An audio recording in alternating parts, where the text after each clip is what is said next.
This is the VOA Special English Education Report. The Pine Ridge Indian Reservation in the American state of South Dakota is home to the Oglala Sioux tribe. It's also where Nikki Ouellette is in her first year as the journalism teacher at Little Wound High School. Miss Ouellette teaches the 12 students on the school newspaper, the Mustang News. She helps them choose story ideas if they need help. She says, sometimes if we're getting stuck, I'll kind of guide them along. But especially lately, they've been the one picking the articles. One student wanted to write her own column, comparing the weather to different parts of her own life. Another student wanted to start writing some song reviews. So now every 2 weeks, she picks out a couple of songs and writes a review about them. The reporters also cover news like a recent flood at the school caused by a broken water pipe. Yet the real story here is that Nikki Ouellette is the school's first journalism teacher in years. The Mustang News had stopped publishing. But now, not only is it back, copies are included every other week in the Lakota Country Times, a local newspaper. This way, school news reaches parents and other people in the community. Other student newspapers have been incorporated into Native American papers, but not many. The publisher of the Lakota Country Times, Connie Smith, says the public has welcomed the idea. She says, everywhere I go, people are talking to me about how proud they are. The kids do the news. They do the interviews. They take the pictures. Sometimes a teacher may have something that goes in, but mostly it's the students. Connie Smith says the quality is as good as some of the stories that are written by community members for the Lakota Country Times. The idea inspired 2 other schools on the Pine Ridge Reservation to publish their own papers. They take turns being included in the Times. Brooke Chase alone works on the Mustang News at Little Wound High School. She says her favorite story so far has been covering the history of the annual Bigfoot ride. This is a 2-week trail ride from the Standing Rock Reservation to Wounded Knee. Wounded Knee was where government soldiers killed more than 200 Sioux in 1890. The Army called it a battle. Indians called it a massacre. Brooke has a personal connection to the story she wrote. Her grandfather, Percy White Plume, helped start the Bigfoot ride and one of the original riders, she says. She went to his house and interviewed him about his experience. For VOA Special English, I'm Carolyn Presutti. For more ways to learn American English and stay informed every day, go to voaspecialenglish.com from your computer or mobile device. This is the VOA Special English Education Report. About 1/5 of Americans aged 6 to 19 are considered overweight. To reduce that number, some schools are teaching children to make better food choices. The E.W. Stokes Public Charter School in Washington has started to include food topics in its 3rd grade math and English programs. The school formed a partnership with Seedling Projects, an environmental group in San Francisco, California. Peter Nally is a curriculum director for a program called Farm to Desk. He says they are doing this in part to address the issue of childhood obesity. He says One of the main components of our program is our belief that if kids are exposed to positive and healthy messaging about food throughout the instructional day, that has the most potential to impact long-term change. Teacher Hannah Chen recently used food examples to teach 8 and 9-year-olds in a math class how to make combinations. For example, they figured out the different combinations that could be made with a pizza and 2 toppings. School chef Makisha Day says the school buys most of its food from local farms. But the school has a garden for the students to grow some of the vegetables themselves. The children, they love it, she says. Teacher Hannah Chen agrees. She says, "We have a salad bar at the school, and now the kids love the salad bar. They love the fruits and vegetables. So I think it is making a big difference in their lives." She says the 3rd graders have also learned to read the sugar and fat content listed on food packages. She says the E.W. Stokes Public Charter School in Washington plans to expand the Farm to Desk program to other grades next year. Charter schools get public money but do not have to follow the same rules as traditional public schools. Many charter schools have specialized areas of study, like Environmental Charter High School near Los Angeles. Students learn the importance of protecting the environment. Rigo Estrada says he used to be the kind of person who threw trash on the street. But now he has done things like clean up beaches and teach elementary school students about the importance of water conservation. He says he now knows that going green actually is a really serious topic. Students learn from teachers and outside experts, like the owner of an environmentally friendly business. They also learn how to prepare a business plan that they can use to help pay for college. For VOA Special English, I'm Alex Villarreal. This is the VOA Special English Education Report. A few years ago, a university researcher was having problems with an experiment that involved medical imaging. His advisor and his friends had no solutions. The researcher was Iyad Madish at Harvard in Massachusetts. "I was so frustrated," he says. His solution was to start a scientific network for researchers.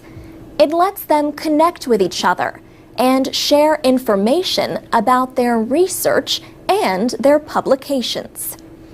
ResearchGate is similar to another social network developed at Harvard, Facebook. But Mr. Madish says the purpose of his site is to make scientists more productive. He says his goal is to win a Nobel Prize. If we think that ResearchGate will accelerate research in all the different fields, it will change the speed of science significantly in the future. So I definitely do believe that ResearchGate could win the Nobel Prize for that one day. Mr. Madish received the support of investors, including a former Facebook executive and the same investment group that put money into Twitter. So far, 900,000 people have signed up as members of ResearchGate. One of those users is Caroline Moore Cokeless at Boston University. Her profile page shows her picture and her specialty, neuroscience. It also lists her doctoral advisor and the work she has published. She can follow other researchers and click on to group pages that discuss different subjects. She also uses Facebook, but says people almost never discuss science there. She says on ResearchGate, she can ask questions and learn about what other researchers are working on before they publish their results. She can also learn about recently published science. She says, the scientific literature is so huge at this point that it's really impossible to get through everything in your topic area. People really rely on hearing it from other people. But not every user is pleased with ResearchGate. Kim Bertrand at the Harvard School of Public Health is an epidemiologist, someone who studies the spread and control of diseases. Ms. Bertrand says she finds more value in her own offline network of researchers and advisors than in this online network. She says, sometimes I get these emails that are like, "Dear Sirs, I'm writing a dissertation on public health. Any suggestions? Please advise." I don't need that. For VOA Special English, I'm Alex Villarreal. To read and listen to more stories, go to voaspecialenglish.com. This is the VOA Special English Education Report. Stephen Weinberger is the Director of Linguistics in the English Department at George Mason University in Fairfax, Virginia. Students in his beginning phonetics class are mostly interested in teaching English as a second language. They wanted to study how non-native speakers pronounce different sounds. So we sent the students out to record non-native speakers, and we compared those speakers to each other and to native speakers of English. Professor Weinberger wrote a 69-word paragraph for all of the speakers to read. The paragraph uses common words but contains almost all of the sounds used in English. Here it is. Please call Stella. Ask her to bring these things with her from the store: 6 spoons of fresh snow peas, 5 thick slabs of blue cheese, and maybe a snack for her brother Bob. We also need a small plastic snake and a big toy frog for the kids. She can scoop these things into 3 red bags, and we will go meet her Wednesday at the train station. In 1999, Professor Weinberger put the recordings online. The Speech Accent Archive is for anyone who wants to compare and analyze the accents of different English speakers. Some people think the archive would be better if it included natural speech, people talking freely, not just reading the same words. Professor Weinberger recognizes the strengths and weaknesses of his site. The biggest plus, of course, is that it is so uniform that you can immediately compare a Kiswahili speaker to a native English speaker. But the downside is that a less than skilled reader will have difficulties with the paragraph that might not demonstrate their true phonetic abilities. People often use sounds from their first language, until they can reproduce the ones used in the language they are learning. Professor Weinberger says the site gets 1 million visits a month.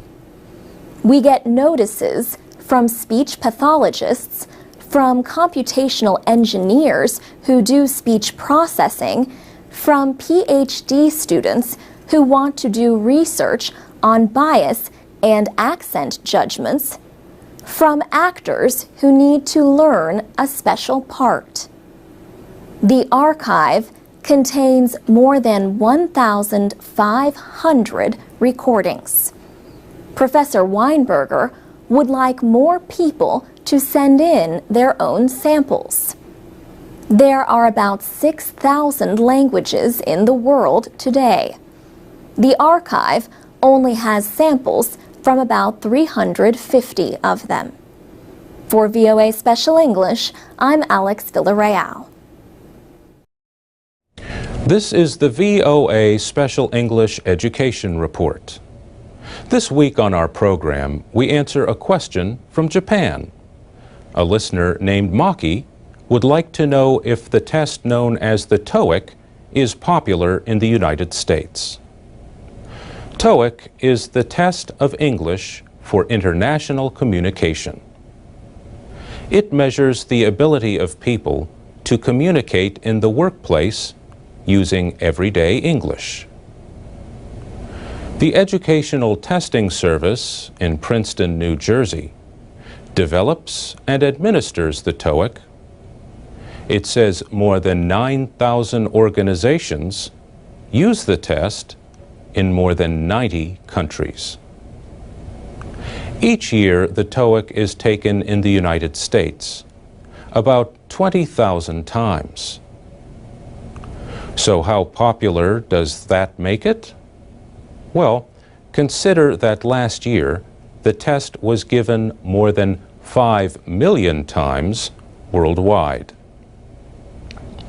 Non-native English speakers take the test to demonstrate their English skills when seeking a new job or a promotion. Some organizations use the TOEIC to measure progress in English training programs and as a placement test. The cost of the test is set locally in each country. The TOEIC is really two tests. People can take one or both of them. One is a paper and pencil test. It measures listening and reading skills. The other test is given on a computer. It measures speaking and writing skills. 11 questions on the computer test require speaking. For example, the test taker is asked to read out loud or describe a picture.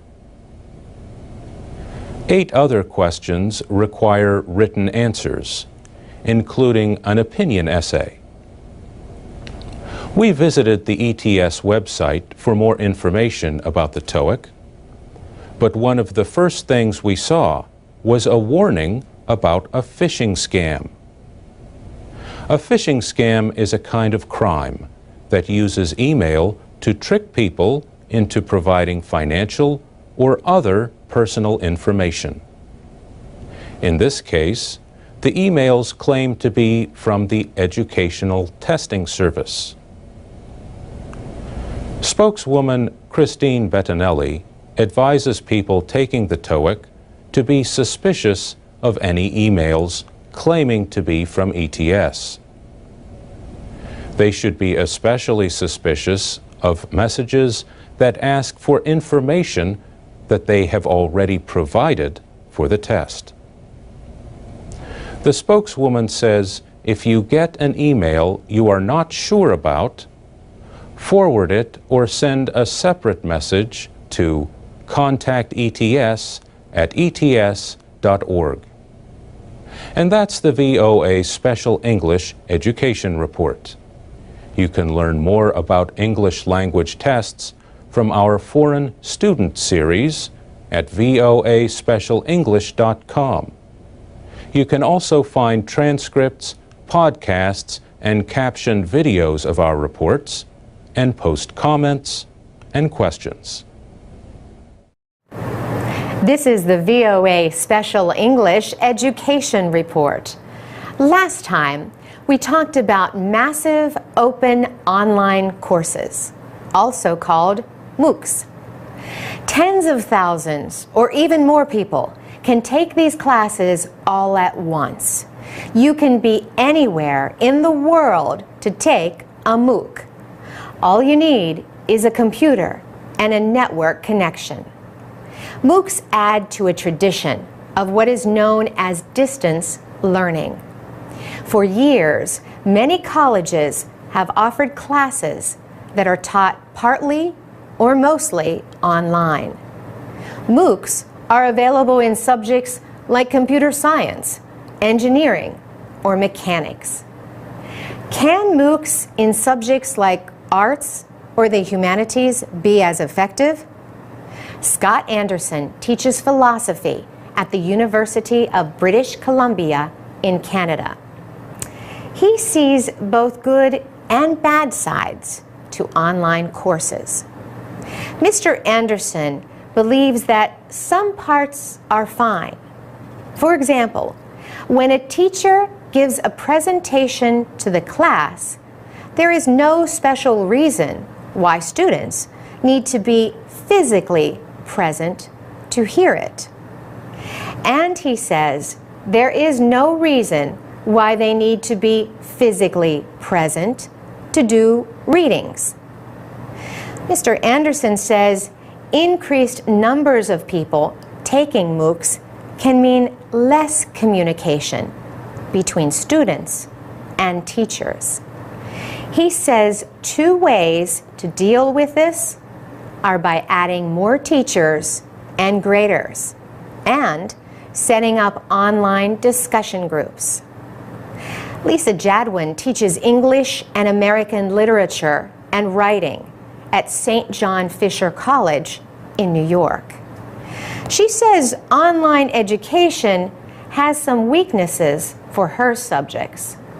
She says the teaching of literature requires face-to-face interaction. Professor Jadwin says some students could learn well from presentations and reading assignments, blogs, and discussion groups. But she believes that hybrid courses work best. She describes hybrids as mixing face-to-face course elements with computer-aided teaching and writing projects. Bill Pogue teaches communications at the University of Houston downtown. He says that after leading classes for more than 30 years, he would not attempt to teach a MOOC. However, Mr. Pogue sees good value in online education. He noted a strong sense of community in an online course he once took. He says the students worked together on a project while living on 4 continents. He says this would be hard to repeat in a traditional classroom or face-to-face setting. For VOA Special English, I'm Carolyn Presutti. Get more education news and learn English at voaspecialenglish.com. This is the VOA Special English Education Report. A class with tens or even hundreds of thousands of students might sound like a teacher's bad dream. But a big idea in higher education these days is the massive open online course, or MOOC. Some universities offer free non-credit MOOCs available to anyone in the world. Others charge for courses and provide credits. The idea is still developing. The Massachusetts Institute of Technology recently started its first MOOC. The school plans to offer many free non-credit courses through a project called MITx. So far, most massive open online courses are in computer science, technology, mechanics, and engineering. For example, students around the world are taking a free course called Building a Computer Search Engine.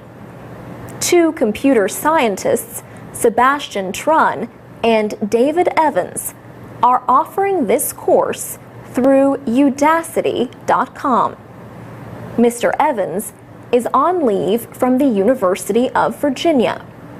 Mr. Trun is a Stanford research professor and a Google Fellow best known for his work on a driverless car.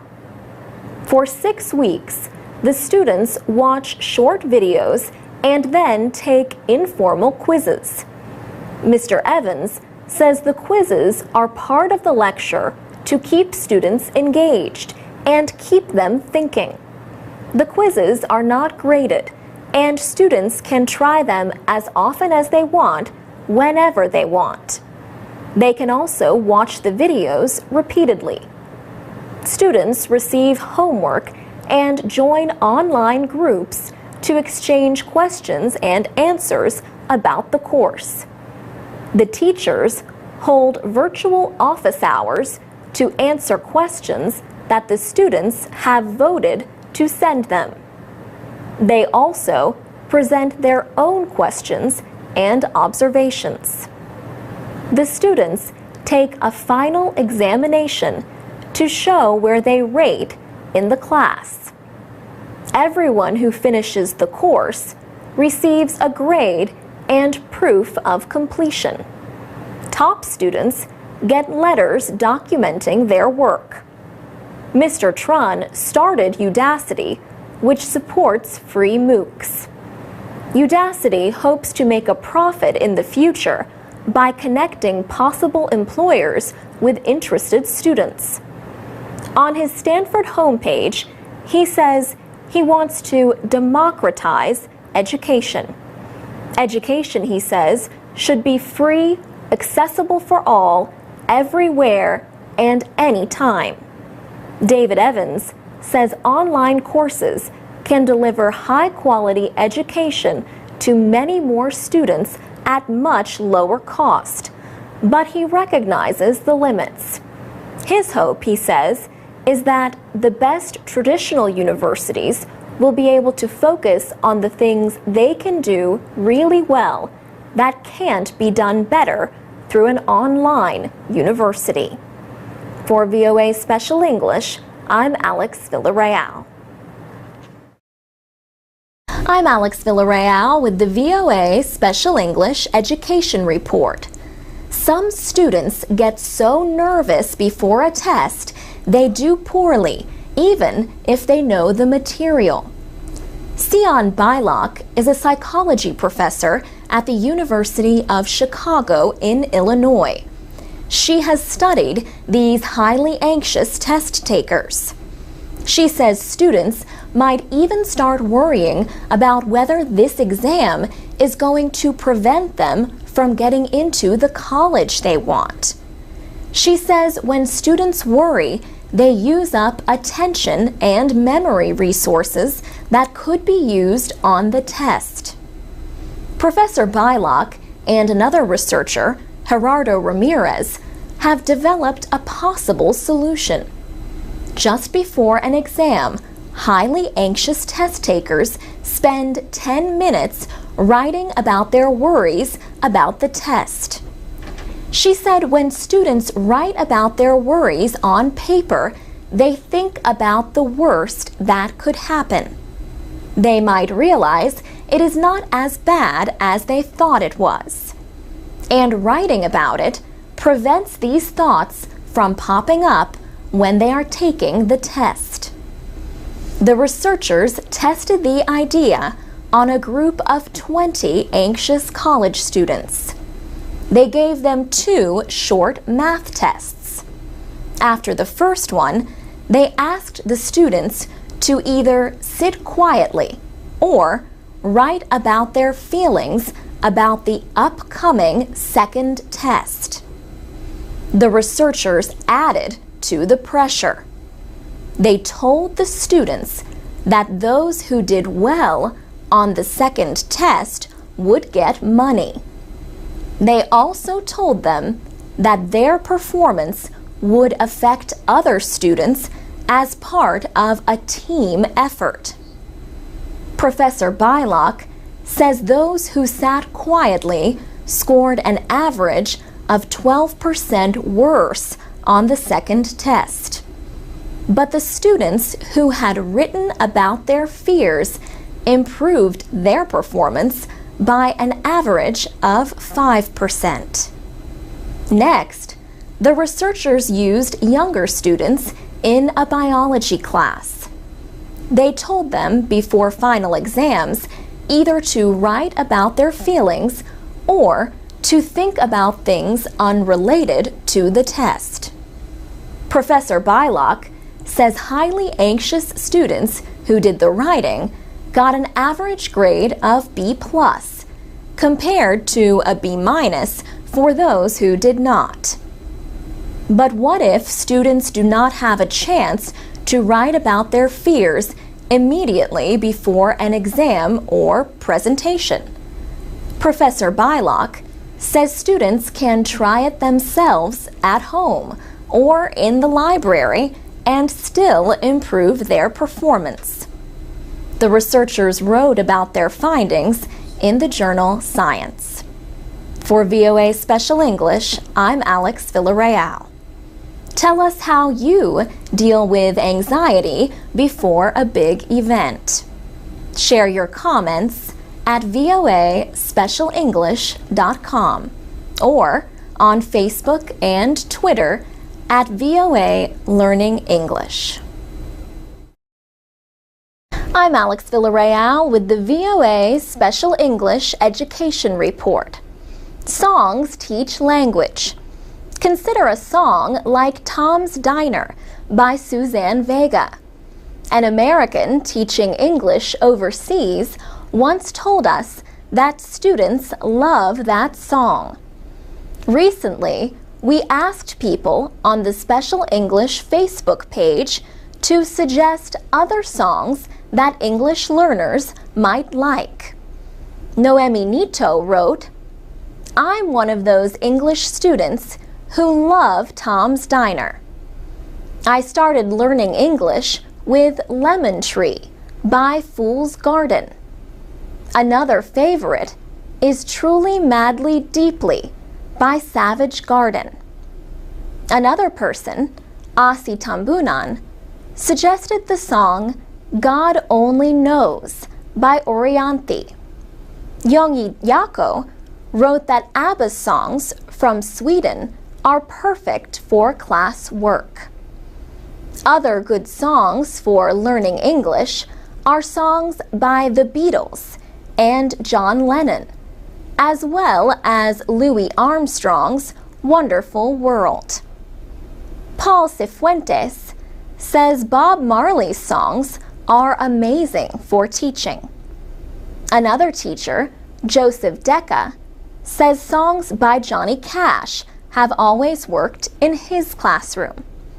He says his students can hear the words, plus the songs often have stories. He also likes We Will Rock You by Queen and Beautiful Girls by Sean Kingston. He says young children love C is for Cookie by Cookie Monster from the TV show Sesame Street. Nina John Smith suggested these songs: It's My Life and We Weren't Born to Follow by Bon Jovi. Also, Nothing Else Matters by Metallica. Aurelio Lorenzo Costa Guzmao says he began to like English after his teacher played the Westlife song I Have a Dream. He wrote, "That was 8 years ago. I was in the 7th grade. And from that day on, my dream of improving my English skills became attached in my mind. Teachers can use this song to convey the message to their students that they should have their own dream for the future. Aurelio's story was no surprise to another commenter, Katya Kavenko. She especially likes songs by Michael Jackson and Queen. She wrote, "When you listen to your favorite songs, you feel emotionally high, and it moves you to action." For VOA Special English, I'm Alex Villarreal. Do you have any favorite songs for learning English? You can share other music suggestions for English learners at our website, voaspecialenglish.com, or on Facebook at VOA Learning English. We are also on Twitter and iTunes. This is the VOA Special English Education Report. Leaders of the world's 20 largest economies met for 3 days starting June 25th in Toronto, Canada. The group of 20 discussed the best ways to guide the world economy to a stronger recovery. The G20 is 19 countries and the European Union. Before the meeting in Toronto, international charities held the first ever Girls 20 Summit. The goal was to bring the economics power of girls and women and the importance of women's issues to the attention of G20 leaders. Organizers invited 20 young women from each of the G20 member countries. They discussed the United Nations Millennium Development Goals and better ways to meet them. The goals include cutting poverty, improving access to health care, and providing education to all children. 19-year-old Anwar Basunbui from Saudi Arabia said many Saudi women are interested in working, but they need permission from their husband or other male guardian, and there are restrictions on the professions they can join. She says her culture still believes that men are biologically more qualified to lead or rule women. She says the Saudi leadership has not failed women. Saudi women have not yet asked for what they want. Irem Tumer was the 19-year-old representative from Turkey. She says Turkey has approved many legal reforms as part of its efforts to join the European Union. But these have not necessarily been put into action. She worries about violence against women. She says the safety of girls still remains a big problem. Laws have been passed, and many police officers and other officials are being trained about this. But more widespread awareness and education for all girls is necessary to solve this problem. Irem Tumer said she would carry home 2 messages from the Girls 20 Summit. The first is the need for education. The other is the need to empower women and let them take part in business and political decision-making. The United Nations estimates that females aged 10 to 24 are 1/8 of the world's population. Many of them are the main providers for their families. Yet, in the developing world, many are unable to enjoy even the most basic human rights. And that's the VOA Special English Education Report. You can read, listen, and comment on our reports at voaspecialenglish.com. We're also on Facebook, Twitter, and iTunes at VOA Learning English. This is the VOA Special English Education Report.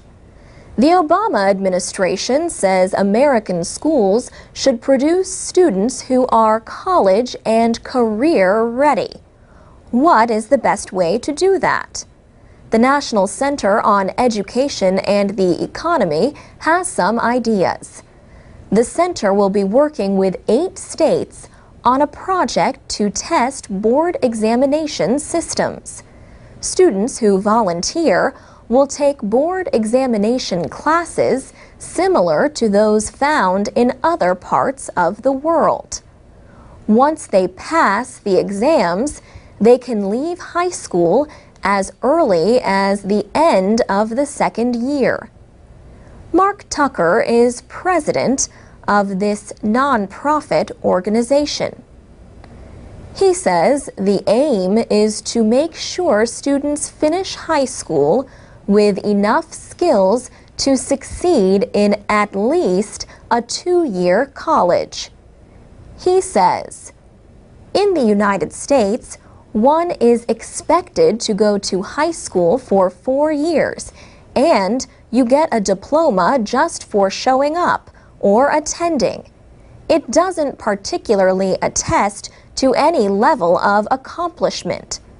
What we're trying to do here is to change the system in the United States from one that is based on the time that is spent in the seat to one that is based on your actual accomplishments. The state projects will start as early as September of 2011. They will involve 10 to 20 high schools in each of 8 states. The states include Connecticut, Kentucky, Maine, and New Hampshire. The others are New Mexico, Pennsylvania, Rhode Island, and Vermont. Some educators and parents do not like the idea of sending students as young as 16 off to college. They say the students may not be socially ready for college. But Mark Tucker says students who pass the exams could stay in high school and take a demanding set of exams at the upper division level. That program is designed to prepare students for entrance into a competitive college or university. The Bill and Melinda Gates Foundation has provided more than $1 million to start the program. Mark Tucker says he expects interest in the idea to grow. He says, "Our hope is that this will become the way school is in the United States. It will become the dominant way of going to high school." And that's the VOA Special English Education Report. Does your country use a board examination system? Tell us about it. You can post your comments at our newly redesigned website, voaspecialenglish.com. This is the VOA Special English Education Report. Parents are a child's first teachers, but some parents never learned from good examples. In New York City, a nonprofit agency called Covenant House tries to help homeless young mothers become good parents. The 12 or so teenagers who live at the shelter attend parenting classes 4 days a week. The class is called Mommy and Me. Teacher Dolores Clemens is a mother of 5 and a grandmother.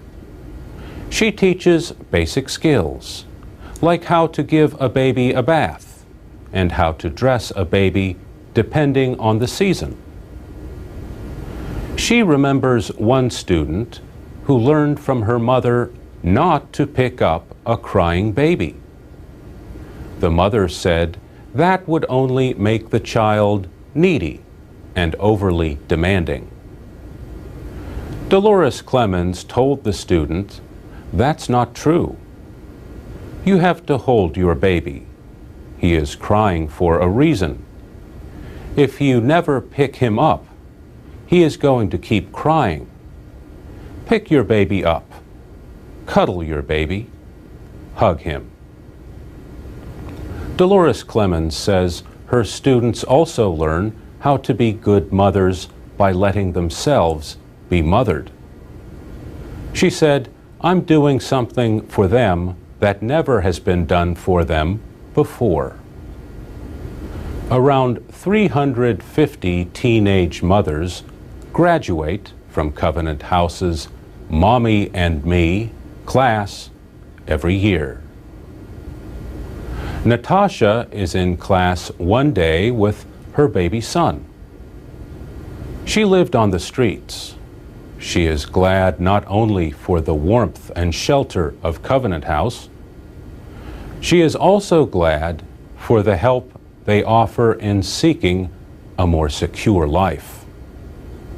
She said, "They help you do your resume, your cover letter, and everything you need for a job interview. And they help you find a job." Some teenage mothers wish they could be children themselves again. 18-year-old Placida knows that feeling. She says being a mother is hard. She said, "You have to get up every 2 hours in the middle of the night, and you can't go out and say, 'I am going to buy this for myself.' No. I have to buy Pampers, clothes, and food." The World Health Organization says the United States has 41 births for every 1,000 girls age 15 to 19 per year. That is higher than other developed countries, as well as some developing ones. By comparison, Canada has 14 births for every 1,000 girls age 15 to 19, and Mexico has 82. And that's the VOA Special English Education Report. You can comment on this report at voaspecialenglish.com. I'm Alex Villarreal with the VOA Special English Education Report. Most American schools have boys and girls in the same classroom. But a public high school in the small rural town of Boonesboro, Maryland, offers a special program. Top students in the 9th and 10th grades can attend single-sex classes for math, science, English, and social studies. The aim is to help teenagers keep their mind on their work by keeping males and females apart. Rebecca Brown chooses the students for what Boonesboro High School calls the Academy. She says, "What we really want to do is take that top group of kids and take them to the very highest level they can achieve here so that they're prepared for college." Placement in the Academy is voluntary. Students are invited after middle school. They need good grades, high test scores, and strong teacher recommendations. They also need to be involved in activities. Almost 350 students have taken part in the Academy. It began as an experiment in 2004. Michael Baer has been at Boonesboro High for 20 years and directs the Academy. His 9th grade English class for boys centers on books that he believes boys find interesting. One of those books, for example, is The Call of the Wild by Jack London.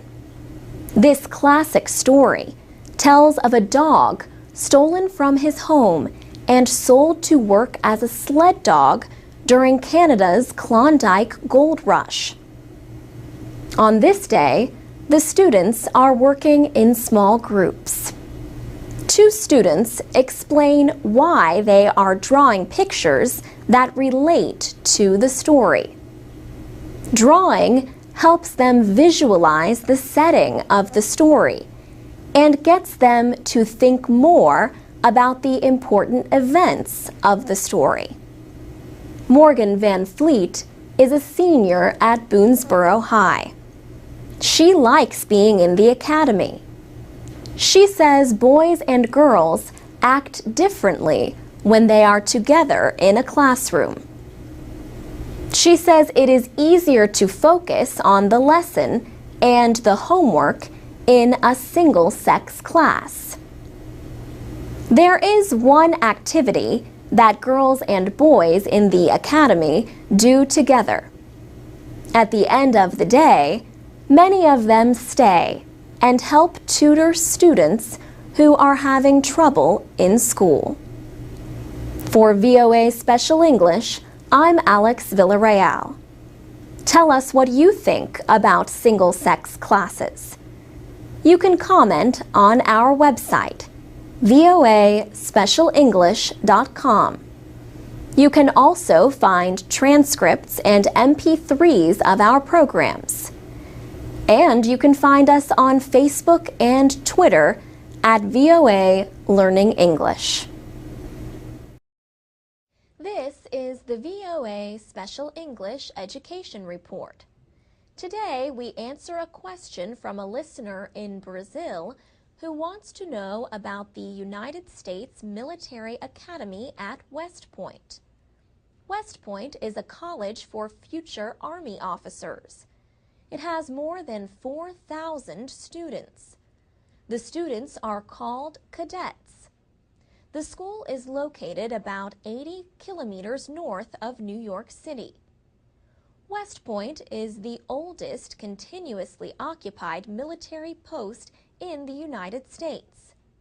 General George Washington built a fort there during the Revolutionary War. The aim was to protect the Hudson River from the British soldiers. He moved his headquarters to West Point in 1779 in the middle of the war. In 1802, President Thomas Jefferson signed legislation to establish the military academy at West Point. The education centered on civil engineering. West Point graduates designed many roads, bridges, harbors, and railways for the young nation. Today, math and science are still a large part of the education, but cadets can choose from almost 50 areas of study. If cadets major in the humanities, they must also take many classes in engineering. Not all the young men and women at West Point are American. This year, 58 are from other countries. As many as 60 cadets can be international students. International students are nominated by their governments. They must satisfy physical and educational requirements. They must also do well on the test of English as a foreign language. After graduation, they return home to serve in their nation's armed forces. Other services besides the Army also accept foreign students at their academies.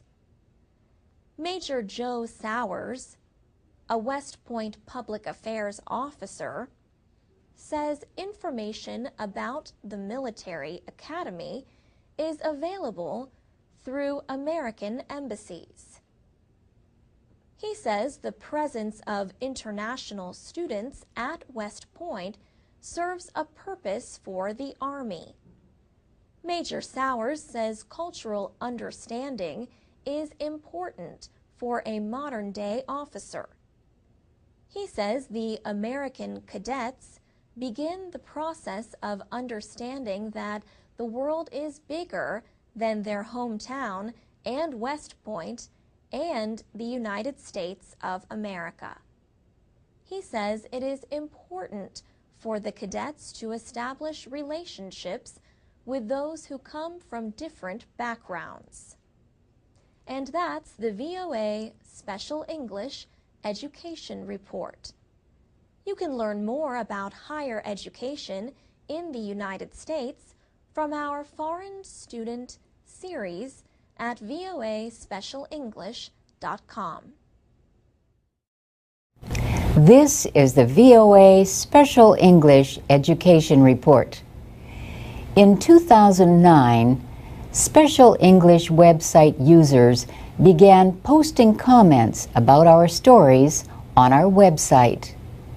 The education reports have received many of those comments. We began the year in the middle of our Foreign Student series. These were reports about how foreign students could attend a college or university in the United States. The report that received the most comments, 73, told how to qualify for free training at an American community college. The next highest number of comments was 49. They were about a report on services at American colleges that help foreign students adjust to studying in the United States. Close behind, with 48 comments, was a report about financial aid. 47 comments followed a story about college student grade expectations. And 46 people wrote in reaction to our guide to writing college papers. Other education stories included the deaths of college test preparation pioneer Stanley Kaplan and music educator Bess Lomax Hawes. We explained the work of school nurses. We had a report about what foreign exchange students thought about American high schools. We discussed the California Digital Textbook Program as well as the use of digital textbooks in general. We talked to education experts about teaching handwriting, choosing a college, and publishing research in medical journals. And we looked at the job market for American college graduates as well as for foreign students who finish their educations at American colleges. Now, we would like your help. Please write with suggestions or questions you would like us to answer about American education. We might be able to answer them on this program. In December, for example, we answered a question about educational technology. And we are preparing to answer a few other questions. One is about educator John Dewey. Another is about the United States Military Academy at West Point. Post your comments and questions on our website, voaspecialenglish.com. You can also find transcripts, MP3s, and podcasts of our programs, including our Foreign Student series. We look forward to hearing from you. And that's the VOA Special English Education Report.